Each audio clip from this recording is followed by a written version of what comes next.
warahmatullahi wabarakatuh. Buya, yang saya hormati, saya bertanya di luar tema. Ini masalah produk-produk Yahudi. Apa? Produk-produk Yahudi. Alhamdulillah saya pedagang di sebuah kantin SD dan saya sudah sedikit-sedikit mengurangi produk-produk yang dari produk Yahudi. Di sini saya menghadapi dua pertanyaan yang mungkin satu dari anak-anak dan satu lagi dari ibu-ibu atau orang dewasa. Ini apakah sama jawaban yang saya jelaskan pada ibu-ibu seperti juga kepada anak-anak? Sekian aja. Wassalamualaikum warahmatullahi wabarakatuh. Sebetulnya dari produk-produk di luar Islam yang kita perlu tanamkan saat ini adalah bagaimana kerinduan dan kecintaan kita kepada kaum muslimin. Kita ingin membangun iman kita sebelum bisnis kita. La yu'minu ahadukum hatta yuhibba li akhihi ma yuhibbu li nafsihi. Kita harus cinta dengan saudara kita. Mohon maaf, jika urusannya adalah misalnya air yang tetangga saya buat, kemudian orang musuhi Islam membuat, kita pilih mana? Pilih air saudara kita. Sebenarnya kita ingin membangun kepekaan dalam sisi ini. Toko-toko saat ini tersebar di sana sini, itu indikasi kan sudah jelas pada beberapa waktu yang lalu terungkap bahwasanya toko itu adalah jaringan, biarpun sekarang yang memegang adalah orang kita, tapi kesananya itu adalah miliknya orang musuh Islam. Kita harus punya cemburu, dan kalau tidak kita mulai dari diri kita nanti repot, sehingga kita harus tidak mau memakan makanan yang dibuat oleh orang musuh kita, membeli, tidak mau, mulai dari kita. Dan Anda jangan mengentengkan hal yang demikian ini. Karena kalau Anda diam-diam membeli, kalau Anda dengan susah payah memerangi hawa nafsu tadi babnya, saya berjanji mulai hari ini saya tidak akan masuk toko-toko yang diingin indikasi kesananya adalah miliknya. Betul, semalam itu saya pengen beli sesuatu, itu repotnya luar biasa. Mulai dari ke Babakan sana sampai ini nggak dapat sampai di sini. Setiap toko nggak ada, toko nggak ada. Yang ada hanya toko-toko yang mereka itu sambungnya adalah kepada miliknya orang-orang yang memusuhi kita. Ini, jadi sebetulnya yang perlu dibangun adalah kecemburuan kita itu dulu. Bahwasanya diajari anak-anak kita, anakku lebih baik membeli produknya tetangga kita, saudara kita yang seagama, karena itu pahalanya berlipat ganda. Daripada kita harus membeli produknya orang lain, ternyata hasilnya diam-diam untuk memerangi kita. Cuman kadang-kadang ini godaan, ada yang berkata suatu ketika, bahkan mungkin seorang ustaz, kalau kita boykot itu semua nanti yang kerjakan orang kita. Kita itu di saat kita ingin membeli produk saudara kita itu maksudnya agar perusahaan saudara kita bangkit, nanti yang kerja itu akan pindah. Kalau enggak bagaimana terus selamanya? Ini jangan dianggap sepele ya, urusan air minum kemasan, susu, sesuatu yang saudara kita juga membuat, hendaknya ada kecemburuan. Milik tetangga, biarpun Anda musuhan sama tetangga, itu tetangga saudara seagama. Kalau Anda beli kepada dia, tambah gede pahalanya. Kadang kita dengan sesama orang Islam itu Masya Allah nggak sabaran. Sampai tadi ada cerita, ada seorang muslim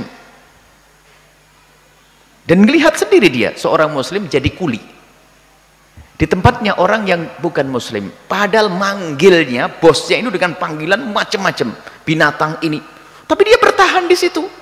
Coba ini kuli kerja di tempatnya orang Islam, diomongin kasar sedikit saja lari dia. Dia lebih sabar dengan musuh. Naudzubillah. Ini ada ngelihat, dia kuli ngangkat, dibilang nama binatang tersebut, hei ini nggak pernah kalau marah tuh menyaci maki, tapi bertahan di situ dengan bos yang tidak sujud. Coba lihat.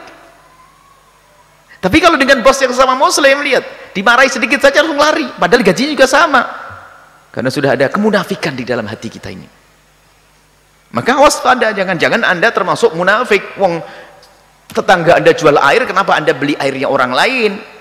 Tetangga Anda jual susu, kenapa Anda beli susunya orang lain? Dan ini masalah kepekaan. Kalau sudah kepekaan tidak ada, Anda tidak akan sadar semuanya ini.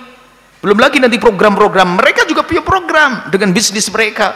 Untuk apa itu nanti? Programnya adalah bagaimana untuk menghancurkan ekonomi umat Islam ini. Kalau seandainya umat Islam sepakat semuanya tidak akan beli produk kecuali milik saudaranya, beres semuanya. Dan kalau Islam jaya, orang di luar Islam belum akan tertolong, nggak akan terhinakan. Cuman permasalahan nggak ada kecemburuan di kita. Yaitu yang perlu ditanamkan di anak-anak Anda, niat agar kita senang dengan produk saudara kita. Lebih mahal sedikit mah, berapa sih lebih mahalnya? Tempat orang lain 4.000, produk orang lain 4.000, produk saudara kita 4.200. 200 sedekah. Masa dengan saudaranya seagama pelitnya setengah mati, ini mau model apa ini? Ayo, karena kita kurang cemburu. Dan ini harus suarakan. Kalau seandainya mendengar hanya orang yang di majelis ini saja, bagi kami sudah selamat, sudah beruntung. Tapi yang menjadi masalah adalah sudah dengar tapi nggak bolong-bolong kupingnya. Ini problem besar. Anda mulai dari rumah Anda sendiri. Anda tidak boleh membeli air kemasan kecuali air kemasan yang milik saudara Anda yang tahu dia adalah ahli sujud, yang kenal baginda Nabi SAW. Susu, semua produk-produk. Dan memang selama ini kita kerepotan. Kita membuat Abemat ingin membuat produk yang milik saudara-saudara. Ini memang repot. Tapi kita harus ingin-inginlah, wong saya ini adalah orang yang punya banyak duit, nggak pernah bantu saudara, ya paling enggak lah saya beli produk saudara saya, ya saya ikut-ikut bantu. Saya nggak pernah bagi-bagi duit. Pernah dengar Bu Yahya bagi-bagi duit? Enggak kan? Nggak pernah, nggak punya duit sebabnya. Cuman paling enggak deh, saya kalau beli di produk saudara saya, ada iman di dalam hati saya. Dan saya katakan kalau sampai saya dengan sukarela membeli produk yang diindikasi ini adalah Yahudi yang memusuhi kita, munafik hati saya. Minumnya pun kita harus merasa nggak enak ini. Itulah membangun iman itu seperti itu. Jangan cuek bebek. Ini problem kita itu adalah nggak peduli. Ini permasalahan besar. Sehingga umat Islam tidak terbangun. Karena secara otomatis kalau kita membeli produk saudara kita, dia akan maju juga. Dan kalau maju dia orang saudara kita, mau tidak mau ya kita memajukan saudara kita biarpun tidak secara langsung. Jadi niatnya adalah untuk bangun cinta dengan saudara kita terlebih dahulu. Yang kedua adalah untuk tadi memerangi hawa nafsu tadi. Ini kadang-kadang apa? Tidak tahu lidah kita sudah model-model lidah kafir ini. Kalau tidak produk mereka nggak bisa itu. Nggak bisa. Anak kita pun susunya pun nggak bisa susu lokal. Wah ini sudah biasa. Padahal namanya lidahnya anak itu apa saja suka kok. Sampai roti itu sebenarnya karena kebiasaan dicekokin. Roti yang selama ini masyhur akhirnya bangkrut itu, lihat. Itu kan enaknya di mana? Masih enak bikinan orang pleret itu kok. Cuman karena sudah dicekok setiap hari begitu. Karena makanan itu juga kebiasaan lidah. Antara kota dengan kota, suku dengan suku kadang berbeda. Orang Hadramut, orang Yaman tuh kalau suruh makan rujak ulek kayaknya harus mikir panjang dia. Ini kan kebiasaan, tapi kalau saya rujak ulek seneng. Kalau lihat mukanya, Bapak, modelnya rujak ulek paling jeleknya makanan kan rujak ulek. Tapi kenyataannya saya suka. Mungkin di Perancis sana orang muslim Perancis makan nasi anget kasih coklat di atasnya, leleh begitu. Gimana cara makannya? Tapi memang kebiasaan mereka begitu. Jadi enak tidak enak itu karena lidah kita tuh biasa. Ya enggak? Karena lidah biasa. Kita belum tentu gampang memakan makanan orang, kebiasaan orang Padang atau orang mana. Jadi karena kebiasaan. Kalau orang Pontianak sama Palembang itu makan tempoyak itu duren dicampur gula, itu biasa. Coba orang Jawa, kok duren campur sambel. Duren kok sama sambel, coba masih bingung. Tapi orang sana biasa dan enak bagi mereka. Tapi saya belum bisa makan. Biarpun saya berlatih. Tapi kan ini, jadi masalah enak tidak enak hanya kebiasaan lidahmu saja. Ini jadi mohon ini kami himbau agar Anda punya kecemburuan. Jadi kalau Anda itu cerdas, jadi Anda melakukan sesuatu pahalanya double itu gimana? Menolong produk saudara kita, dapat air, dapat pahala nolong saudara kita. Anda biarlah pahala kan double, bukan sekedar saya dapat air. Makanya kita juga upayakan kepada kawan-kawan, coba nanti kalau seandainya ada produk-produk bisnis pondok pesantren, jangan ragu, jangan dikamuflase, sebutkan yang belanja di sini dapat nilai dakwah, sebab keuntungannya untuk pondok, untuk dakwah, biar orang tuh belanja itu sadar, biar double niatnya nanti.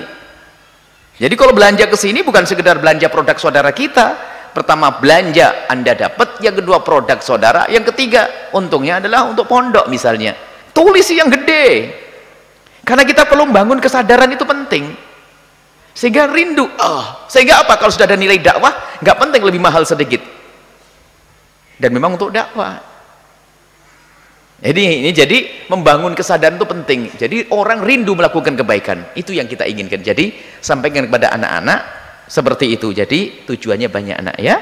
Jadi diam-diam putra Anda, putra kita semuanya punya kesadaran untuk nolong orang lain, baik secara langsung atau tidak langsung. Ada pun yang Anda sampaikan memberikan penjelasan, boleh-boleh saja semacam itu. Akan tapi yang lebih penting adalah bagaimana membangun kecemburuan di hati anak itu, agar dia itu kalau membeli sesuatu tuh ada jangka panjang, ada yang difahami lebih jauh dari itu, bukan sekedar saya beli. Akan tapi coba nak, kalau kamu beli air ini milik siapa? Miliknya itu tetangga, muslim atau tidak muslim. Ada untung enggak? Ada, Umi. Baik, berarti kalau kamu beli ke sini, keuntungannya untuk siapa? Untuk saudara. Berarti kamu nolong saudaramu. Ayo, dapat pahala tidak? Pahala, Mi. Yang satu, ini musuhmu, kalau keuntungan nanti dikirim ke Israel buat membantai orang Palestina, kamu dosa enggak? Pasti ngerti ya, dosa mah. Paham? Cuman permasalahan sekarang tidak peka. Mungkin sebuah pondok pesantren sudah nggak peka dengan, ada sebagian pondok itu nggak peka dengan yang demikian itu. Hanya kita pengen melatih dengan diri Anda, nggak usah ngerti, tidak peka tidak salah kan, namanya belum ngerti. Cuman kita mulai dari ini, mulai dari sederhana saja deh. Kalau mau jihad jangan ngomong gede-gede, saya pengen pergi ke Palestina. Ntar dulu deh, nahan air, beli air lokal saja susah, mau ke Palestina mau minum apa nanti di sana? Kita yang sederhana saja, nggak usah gaya nyotok gede, Allahu Akbarnya lantang. Produknya produk Yahudi, ini bagaimana ini? Ini mau apa? Ini jadi dari sinilah kita membangun kesadaran diri pribadi kita untuk mulia dari batin kita yang rindu dan cinta kepada saudara kita. Semoga Allah Subhanahu wa taala menjaga hati kita, memuliakan kita semua di dunia dan di akhirat.